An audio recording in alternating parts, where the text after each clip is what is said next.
Bom dia, boa tarde, boa noite, pessoal, tudo bem? Hoje vamos para o dia 262, Daniel de 4 a 6. Bora lá?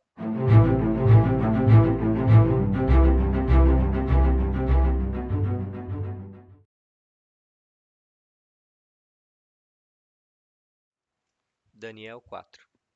O rei Nabucodonosor, aos homens de todos os povos, nações e línguas, que vivem no mundo inteiro, paz e prosperidade. Tenho a satisfação de falar a vocês a respeito dos sinais e das maravilhas que o Deus Altíssimo realizou em meu favor. Como são grandes os seus sinais! Como são poderosas as suas maravilhas! O seu reino é um reino eterno. O seu domínio dura de geração a geração. Eu, Nabucodonosor, estava satisfeito e próspero na minha casa, no meu palácio. Tive um sonho que me deixou alarmado. Estando eu deitado na minha cama, os pensamentos e as visões que passaram pela minha mente deixaram-me aterrorizado. Por isso, decretei que todos os sábios da Babilônia fossem trazidos à minha presença a fim de que interpretassem o sonho para mim.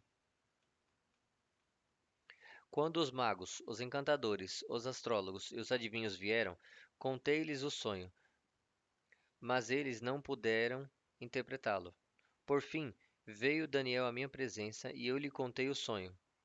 Ele é chamado Beltesazar, em homenagem ao nome do meu Deus, e o espírito dos santos deuses está nele.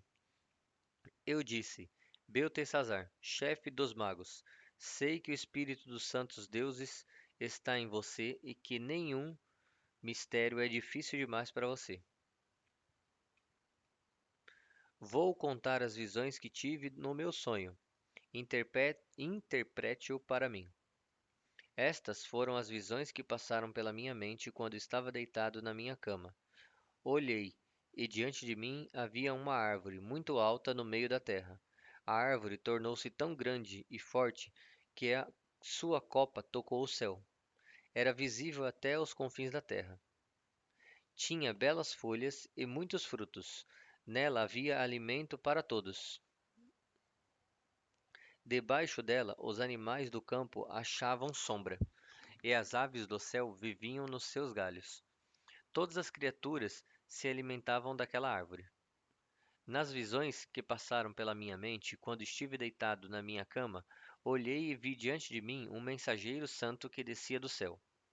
Ele gritou em alta voz: Derrubem a árvore e cortem os seus galhos. Arranquem as suas folhas e espalhem os seus frutos. Fujam os animais de debaixo dela, e as aves dos seus galhos. Mas deixem o toco e as suas raízes, presos com ferro e bronze. Fique ele no chão, em meio à relva do campo. Ele será molhado com o orvalho do céu, e com os animais comerá a grama da terra. A mente humana lhe será tirada, e ele será como um animal, até que se passem 7 anos. A decisão é anunciada por mensageiros.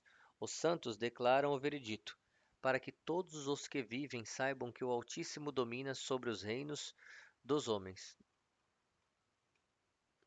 Ele os dá a quem quer e põe no poder o mais simples dos homens. Este é o sonho que eu, o rei Nabucodonosor, tive. Agora, Beltesazar, diga-me o significado do sonho, pois nenhum dos sábios do meu reino consegue interpretá-lo para mim, exceto você, pois o espírito dos santos deuses está em você. Daniel, também chamado Beltesazar, ficou estarrecido por algum tempo, e os seus pensamentos o deixaram aterrorizado. Então o rei disse: Beltesazar, desculpem, Beltesazar, não deixe que o sonho ou a sua interpretação o assuste. Beltesazar respondeu: Meu senhor, quem dera o sonho só se aplicasse aos teus inimigos, e o seu significado somente aos teus adversários. A árvore que viste, que cresceu e se formou forte, cuja copa tocou o céu, visível em toda a terra, com belas folhas e muitos frutos, na qual havia alimento para todos, abrigo para os animais do campo e morada para as aves do céu, nos seus galhos, essa árvore, ó rei, és tu.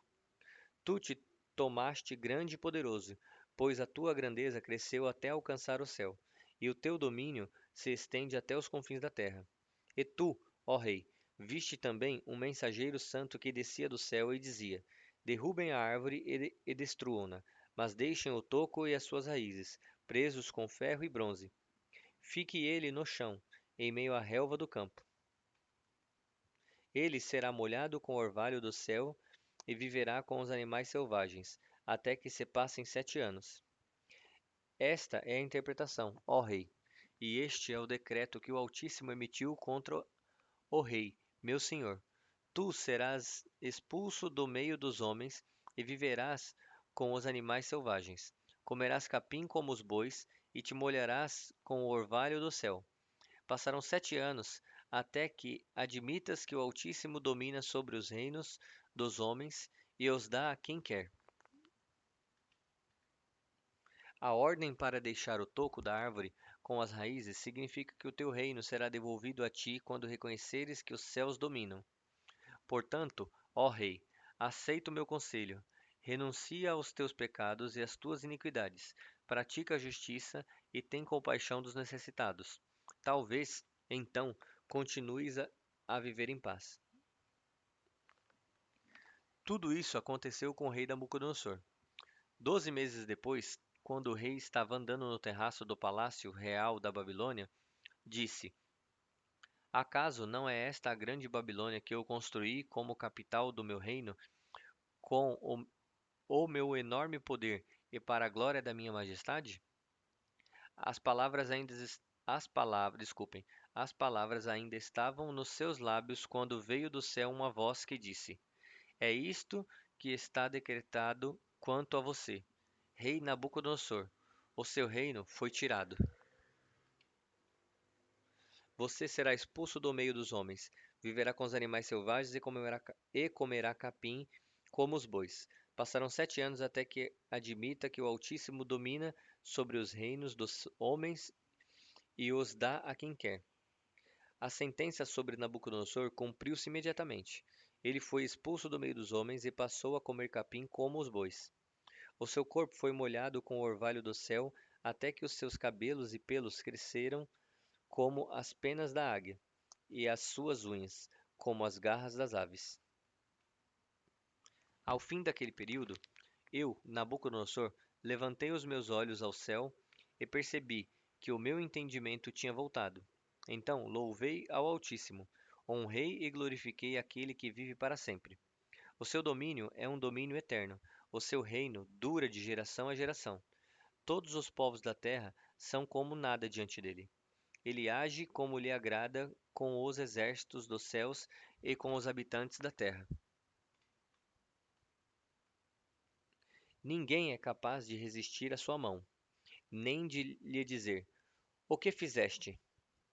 Naquele momento, voltou-me o entendimento, e eu recuperei a honra, a majestade e a glória do meu reino. Os meus conselheiros e os nobres vieram me procurar. O meu trono me foi restaurado, e a minha grandeza veio a ser ainda maior. Agora eu, Nabucodonosor, louvo, exalto e glorifico ao Rei dos céus, porque tudo o que ele faz é verdadeiro, e os seus caminhos são justos. Ele tem poder para humilhar os que vivem com arrogância. Daniel 5. Certa vez, o rei Belsazar deu um grande banquete para 1000 dos seus nobres e bebeu vinho diante deles. Enquanto Belsazar bebia vinho, deu ordens para trazerem as taças de ouro e de prata que o seu pai, Nabucodonosor, tinha tomado do templo de Jerusalém, para que o rei, os seus nobres, as suas mulheres e concubinas bebessem nessas taças. Então trouxeram as taças de ouro que tinham sido tomadas do templo de Deus em Jerusalém. E o rei, os seus nobres, as suas mulheres e concubinas beberam nas taças. Enquanto bebiam o vinho, louvavam os deuses de ouro, de prata, de bronze, de ferro, de madeira e de pedra. De repente, apareceram uns dedos de mão humana que começaram a escrever diante do candelabro do reboco da, da parede do palácio real. O rei observou a palma da mão enquanto ela escrevia. O seu rosto ficou pálido e os seus pensamentos o assustaram. As articulações dos seus quadris se deslocaram e os seus joelhos batiam um no outro. Aos gritos, o rei mandou chamar os encantadores, os astrólogos e os adivinhos, e disse a esses sábios da Babilônia: Aquele que ler essa inscrição e interpretá-la, revelando-me o seu significado, vestirá um manto vermelho, terá uma corrente de ouro no pescoço e governará sobre um terço do reino. Todos os sábios do rei vieram, mas não conseguiram ler a inscrição nem dizer ao rei o seu significado. Diante disso, o rei Belsazar ficou ainda mais aterrorizado, e o seu rosto se tornou mais pálido. Os seus nobres estavam alarmados. Tendo a rainha ouvido as palavras do rei e dos seus nobres, entrou na sala do banquete e disse: Ó rei, vive para sempre. Não fiques assustado com os teus pensamentos. Existe um homem no teu reino que possui o espírito dos santos deuses. Na época do teu pai, verificou-se que ele era um iluminado e tinha inteligência e sabedoria como a dos deuses. O rei Nabucodonosor, o teu pai, sim, o teu pai, o rei, nomeou chefe dos magos, dos encantadores, dos astrólogos e dos adivinhos. Verificou-se que esse homem, Daniel, a quem o rei dera o nome de Beltesazar, tinha inteligência extraordinária e também a capacidade de interpretações e resolver enigmas e mistérios. Manda chamar Daniel, e ele te revelará o significado da escrita. Assim, Daniel foi levado à presença do rei, que lhe disse: Você é Daniel, um dos exilados que o meu pai, o rei, trouxe de Judá? Soube que o espírito dos deuses está em você e que você é um iluminado com inteligência e sabedoria incomuns. Trouxeram os sábios e os encantadores à minha presença para lerem essa inscrição e me dizer o seu significado. Eles, porém, não o conseguiram. Mas eu soube que você é capaz de dar interpretações e de resolver mistérios. Se puder ler essa inscrição e me dizer o que significa, você será vestido com um manto vermelho, terá uma corrente de ouro no pescoço e governará sobre um terço do reino. Então Daniel respondeu diante do rei: Podes guardar os teus presentes para ti mesmo, e dar as tuas recompensas a outro. No entanto, lerei a inscrição para o rei e te direi o seu significado. Ó rei, foi a Nabucodonosor, o teu pai, que o Deus Altíssimo deu soberania, grandeza, glória e majestade. Dada a alta posição que Deus lhe concedeu, homens de todos os povos, nações e línguas tremiam diante dele e o temiam. Matava a quem queria matar e poupava a quem queria poupar. Promovia a quem queria promover e humilhava a quem queria humilhar. No entanto, quando seu coração se tornou arrogante e endurecido por causa do orgulho, ele foi deposto do trono real e despojado da sua glória. Foi expulso do meio dos homens, e a sua mente ficou como a de um animal. Passou a viver com os jumentos selvagens e a comer capim como os bois. E o seu corpo foi molhado com o orvalho do céu, até reconhecer que o Deus Altíssimo domina sobre os reinos dos homens e põe no poder quem ele quer. Mas tu, Belsazar, o sucessor dele, não te humilhaste, embora soubesses de tudo isso. Ao contrário, te exaltaste acima do Senhor dos céus. Mandaste trazer as taças do templo do Senhor para que nelas bebessem tu, os teus nobres, as tuas mulheres e concubinas. Louvaste os deuses de prata, de ouro, de bronze, de ferro, de madeira e de prata, que não podem ver, nem ouvir, nem entender. Mas não glorificaste ao Deus em cujas mãos estão a tua vida e todos os teus caminhos.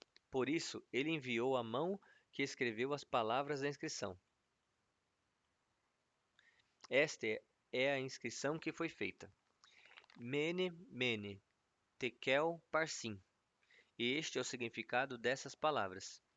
Mene, Deus contou os dias do teu reinado e determinou o seu fim.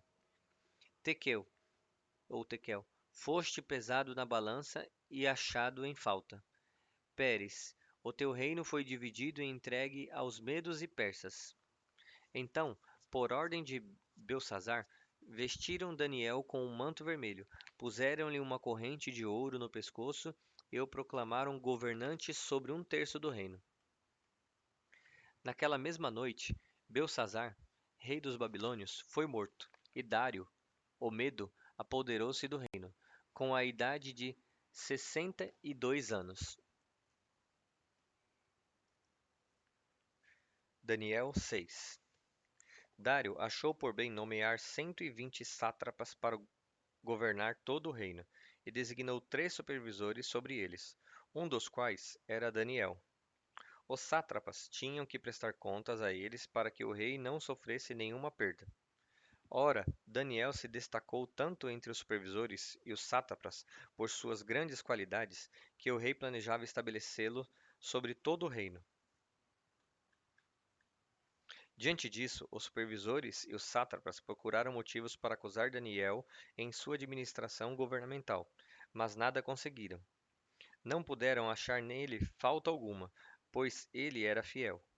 Não era negligente nem corrupto.